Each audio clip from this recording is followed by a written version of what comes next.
4 reasons why your open house failed.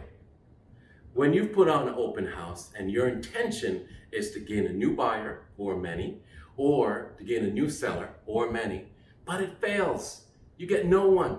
What do? You get nothing for that day, for that effort. What do you do when you want to have such a success in your open house? Hi, I'm Paul R. Atkinson, your real estate coach. And today I'm going to talk to you in this video. I'm going to give you 4 things that you could use to have a successful open house. In order for you to avoid having a failure in your open house, I'm going to show you 4 things. Before we get started, hit that subscribe button, and remember, in the description of this video, you're going to find my information given to you on how to create your own scripts that would help you to deal with a seller and a buyer most effectively. Not only that, but you'll find information on how to gain more buyers and sellers in 30 days or less. Now, here are the 4 reasons why your open house failed. Number 1, you fail to make the announcement on time. When do you make your announcement of your open house? Is it 10 days before? Is it 1 day before? Is it 2 days before? It should be somewhere around 7 to 5 days minimum. 7 to 5 days minimum. You need time to ramp things up. You need time for people to see that announcement repeatedly so they could know and create interest. You have a virtual tour on that property. So you would blast it out. You would send it to everyone that you want to attend. Potential buyers, potential buyer's agent, potential sellers. You want them to know that you have this upcoming event. So remember, number 1 is for you to not fail in making that announcement. You should do it right around 7 to 5 days before the open house. Number 2 is failing to drive the traffic to you. And how do you do that? How do you drive the traffic to you? Remember, you always have to have those signs that would drive the traffic to you. And not only that, but the announcement the day before, the announcement an hour before, even while you're in the open house and you've just started it, going live on your social media just for the first 5 minutes to say, hey, I'm here. Remember, come on by. I'll be here for the next 2 hours, 3 hours, whatever it is. But you failing to drive the traffic to you can be a major concern. And that's number 2, failing to drive the traffic to you. So how do you drive the traffic to you? Here's what you do. You get your signs.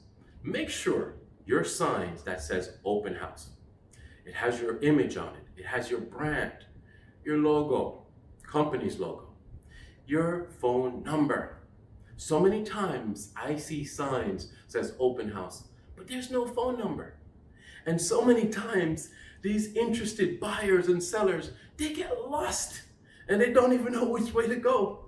You know, I remember one time when one of my team members, they had an open house and I was in the office and someone called and they said, oh, I'm trying to find an open house. And I said, okay, what area are you in?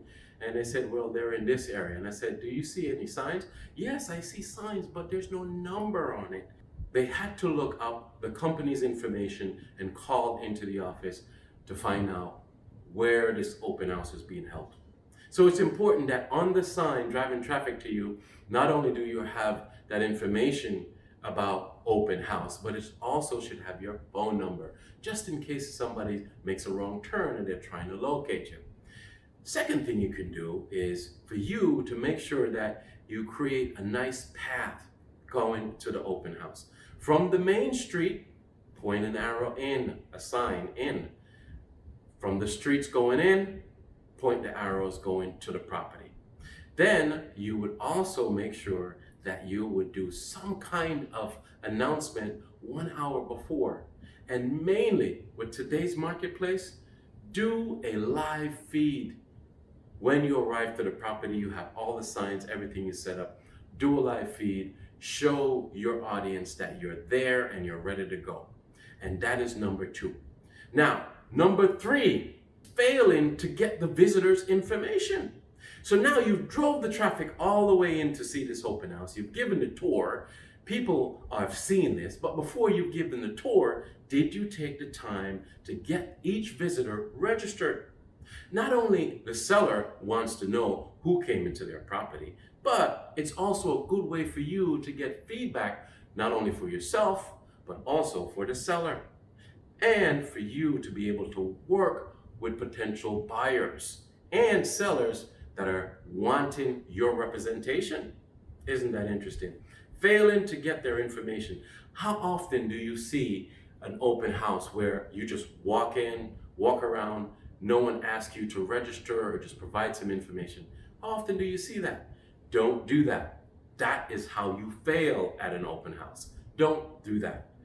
Make sure that when each guest comes in, you greet them warmly.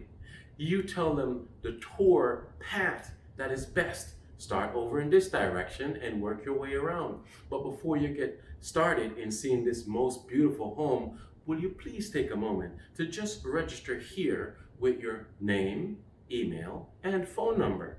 That way we could provide the seller with some feedback, and if there's any additional information that you need, I could send it to you very quickly.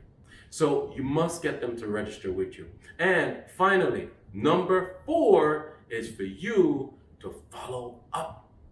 It is very important that after you've done all of this for your event, you must follow up.